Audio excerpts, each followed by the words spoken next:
Julian Gosin, welcome to Australian Musician Magazine. Thanks for having me, man. Thanks for having me. Tell me, where did your love of brass instruments and brass music come from? Well, initially it started early on in grade school. I was, I believe, sixth grade is when I picked up the trumpet. And in New Orleans, the brass band or the marching band is pretty popular. So as a kid, I would always see some of our local high school marching bands, doing the Mardi Gras parades. And I would just always follow the bands along the parade route just to keep hearing them play music. And, I just always told myself, I want to do that when I get older. So, transitioned into junior high level, then the high school level. And it just was a natural fit from there and on. Yeah. What about particular brass players that have been influential to you? Most importantly, probably Trombone Shorty. Really, really close friends. We grew up together, and still one of my closest friends today. So he was definitely a big influence, especially in my brass playing years, for sure. Yeah. Marcus Hubbard, your fellow trumpet player in the band. It's a great surname. He's no relation to the great Freddie Hubbard, is he? Nah, not at all. But people definitely ask that question a lot. So tell me about your main trumpet. What is it and how did you acquire it? So the trumpet I have now? Yeah.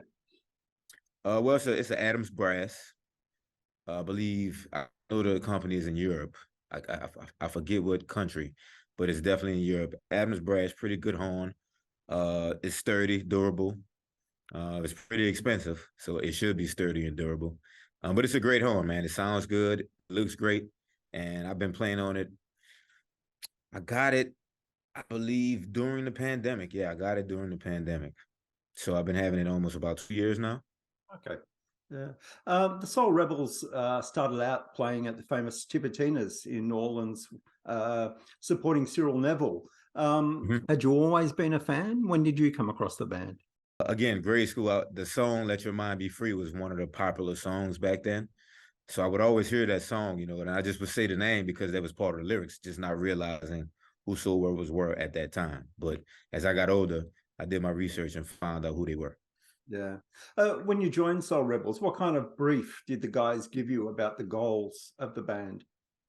It was pretty much a natural transition because I was unofficially playing with the band, doing gigs here and there. I even went to Europe a few times with them before I was actually an official member of the band.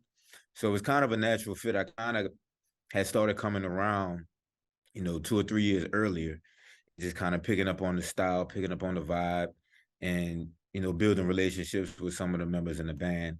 So it was just a natural transition when I got in the band officially. And I think we were all on the same page musically and where we wanted to bring the band. Yeah. The band mixes marching band culture with hip hop culture in general in New Orleans. Is the marching band community, does it have a connection with the hip hop community?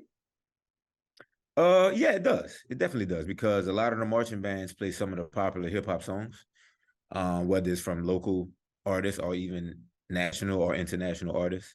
So the marching bands are always, trying to push the sound forward, especially when it comes to covering, songs, especially hip hop. Yeah. In September, I think it was, you went back to your roots and played halftime at a football game with the 240-member marching band. Tell me about that day. That was a pretty interesting and fun day. We played with the University of North Carolina in Chapel Hill, the Tar Heels, the Marching Tar Heels. It was a good experience. The band director, they charted some of our original music. So it's interesting to hear the sounds from a marching band perspective because they were so precise and, very, very on time. As where we played, it's a little bit more loose, not as structured. So it sounded well. It blended really nice. And the kids sounded great performing. Yeah. You're coming back to Australia in April. You were here in 2017 with Nas. What were your memories of Bluesfest and that tour? It was a great time. I believe, yeah, we were Nas. We did 2 sets.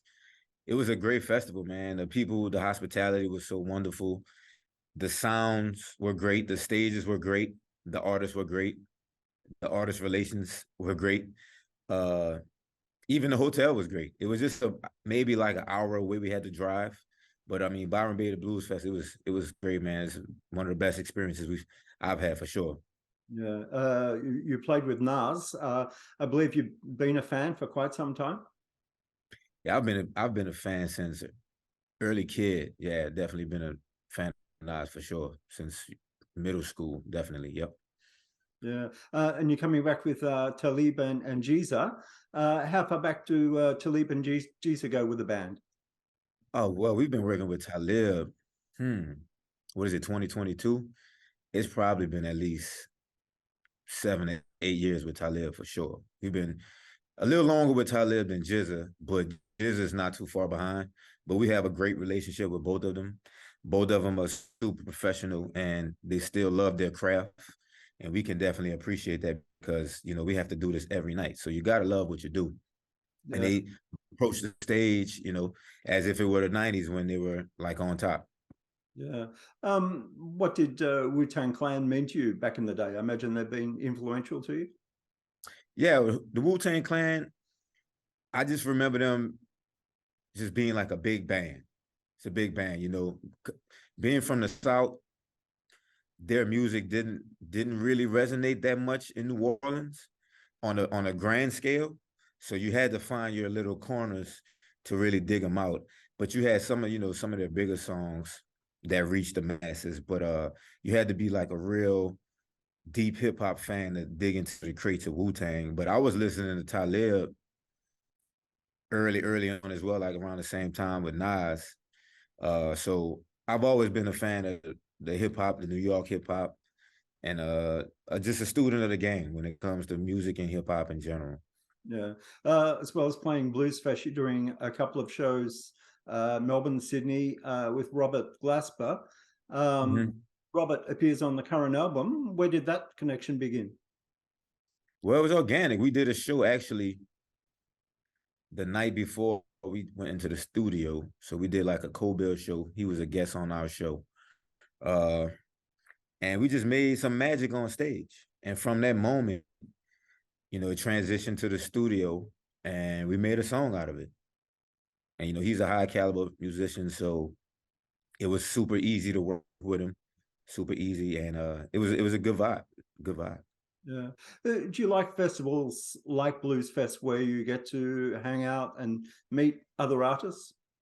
Yeah, yes, it's a good vibe because the artist to artist relationship I feel is the most important, especially when you're still currently touring, and you just never know who you can meet and never know how you can work with somebody in the future. So it's always good to hang out and talk with people and just kind of share ideas on the music. Yeah. Poetry in Motion was the last album in 2019. Where are things Mhm. at with a new recording? We definitely in the works. We definitely have some stuff up our sleeves. The guys still coming together, putting ideas together, um, getting some studio sessions ready. So we definitely have something in the works. Can't give you exactly when, but we definitely working on some stuff. Yeah.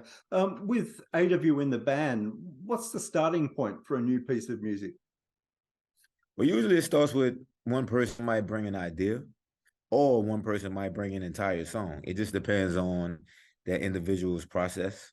Um, it's a very democratic process with the band as a whole. So a lot of times we might get together in the room and just start throwing out ideas. And, whatever bounces off the wall and bounces back towards us is kind of the direction we go in. But it's very democratic, very easy going, and just exchanging ideas is the main thing and how I get started. Yeah. So how do you, I imagine you guys do a sound check before shows.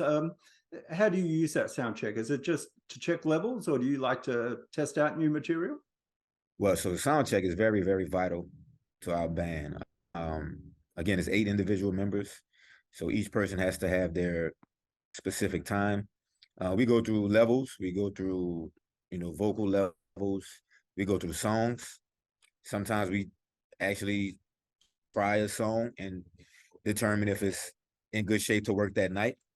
or we might try and be like, we might need to save it for the next night or two. Let's give it a few more practices.